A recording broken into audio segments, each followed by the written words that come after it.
নমস্কার বন্ধুরা, আমি রাজলক্ষ্মী। আমার চ্যানেল রাজলক্ষ্মী কিচেন অ্যান্ড ব্লগসের আরও একটি নতুন এপিসোডে আপনাদের সকলকে আরও একবার স্বাগত জানাই। সদ্য কার্তিক পুজো গেছে। আমার বোনের বিয়ে হয়েছিল, ছোট বোনের, তখন আমরা দেখিয়েছিলাম তার ছবি, বিয়ের অনুষ্ঠান। এবারে হচ্ছে কার্তিক পুজোয় ওর বাড়িতে কার্তিক দিয়েছে। এই হলো কার্তিক পুজোর আয়োজন। কুরকুরে, চিপস, বিস্কুট থেকে শুরু করে খইয়ের নাড়ু, বিভিন্ন ধরনের লুচি, মিষ্টি, ফল এইভাবে সাজিয়ে দেওয়া হয়েছে। দেখুন, একদম জোড়া কার্তিক, দুটো কার্তিক পড়েছে, দুটো কার্তিকের পুজো চলছে। খুব সুন্দরভাবে সাজিয়েছে। পিছনের প্যান্ডেলটা দেখুন, একদম বাচ্চারা শাড়ি দিয়ে বানিয়েছে। গ্রামের দিকে সাধারণত এইভাবে বানানো হয়, দেখে কিন্তু কেউ বলতে পারবে না যে এটা বাচ্চারা বানিয়েছে। এত সুন্দরভাবে সমস্ত কিছু সাজিয়েছে। আয়োজন হয়ে গেছে, কিন্তু ঠাকুরমশাই এখনো আসেনি। আমি পরে দেখাবো। 8:25 বাজছে, তখন পর্যন্ত ঠাকুরমশাই আসেননি। তার নাকি খুব ভিড়। সেই সুযোগে আমরা 5 বোন কার্তিকের সাথে বসে বিভিন্ন ধরনের ছবি তুলে নিলাম। আমার পাশেই যে রয়েছে মেজ বোন, ওইদিকে ছোট বোন, সেজ বোন আর কাকুর মেয়ে, কাকুর ছোট মেয়ে। আমাদের জয়েন্ট ফ্যামিলিতে থাকি আমরা, তাই আমাদের আলাদা করে কাকুর মেয়ে বা নিজের বোন বলে কিছু হয় না, সকলেই আমাদের নিজেদের। অনেক অপেক্ষা করার পর ঠাকুরমশাই এলেন। ফোন করে নিয়ে আসা হলো, বারবার ফোন করে, কারণ বোন বা বোনের বর দুজনেই উপবাস আছে, তাই তাড়াতাড়ি ডেকে নিয়ে আসা হলো। তার সময় হয়েছে, এসেছে, ঘর তুলে নিয়ে এসে এখন পুজোয় বসে গেছে।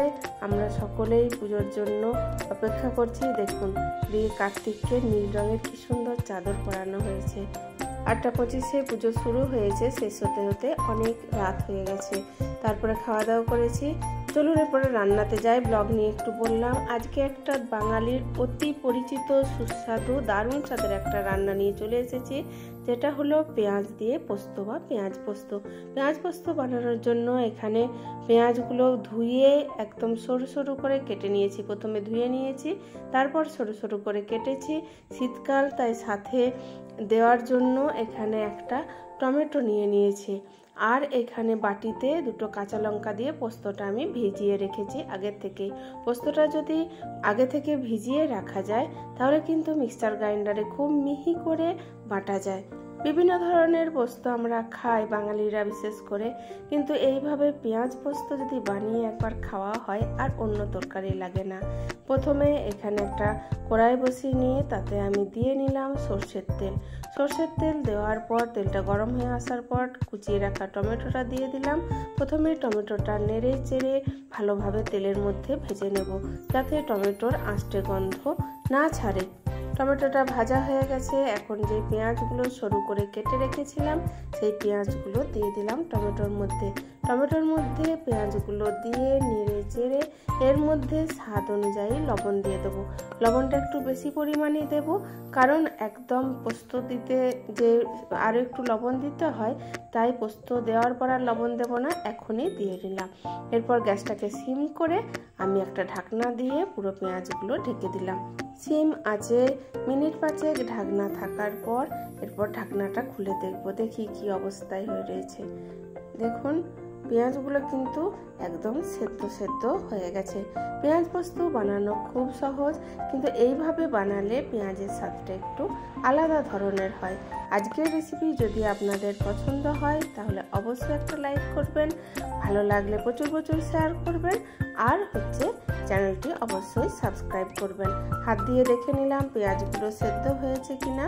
পেঁয়াজগুলো এখন সেদ্ধ হয়ে গেছে। নেড়ে চেড়ে যে জলো ভাবটা আছে, সেই জলো ভাবটা কাটিয়ে নেওয়ার জন্য ভালো করে এইভাবে নেড়ে চেড়ে ভেজে নেব। আরও পেঁয়াজগুলো ভাজা হয়ে গেছে, যেটুকু সেদ্ধ হতে বাকি ছিল সেদ্ধও হয়ে গেছে। এরপরে দিয়ে দিলাম বেটে রাখা পোস্তটা দিয়ে মিক্সচার গ্রাইন্ডারের বাটিটাকে ধুয়ে সেই জলটাও দিয়ে দিলাম এই পেঁয়াজ পোস্তর সাথে। ঝামেলাহীনভাবে খুব সুন্দর সুস্বাদু রান্না বাঙালির, এর থেকে বোধহয় আর কিছু হয় না, যেটা বাচ্চা থেকে বড় সকলেই খুব পছন্দ করে। পোস্তটা দিয়ে এরপর গ্যাসটা বাড়িয়ে দিলাম। পোস্তটা ফুটতে শুরু করেছে। পোস্তটা নেড়ে চেড়ে আরেকটু শুকিয়ে নেব, কারণ এখনো জলো ভাব আছে, তাই আরেকটু ফুটিয়ে নেব। ফুটিয়ে নেওয়ার সময় আপনি চাইলে আর একটু উপর থেকে সরষের তেল দিয়ে দিতেও পারেন।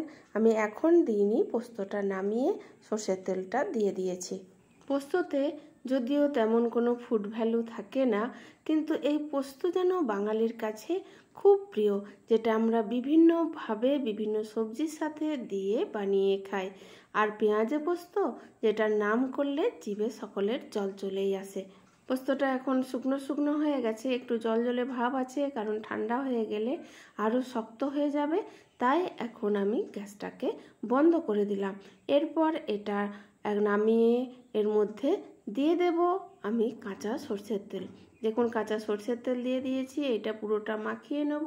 এটার স্বাদ একটু আলাদা ধরনের হয়।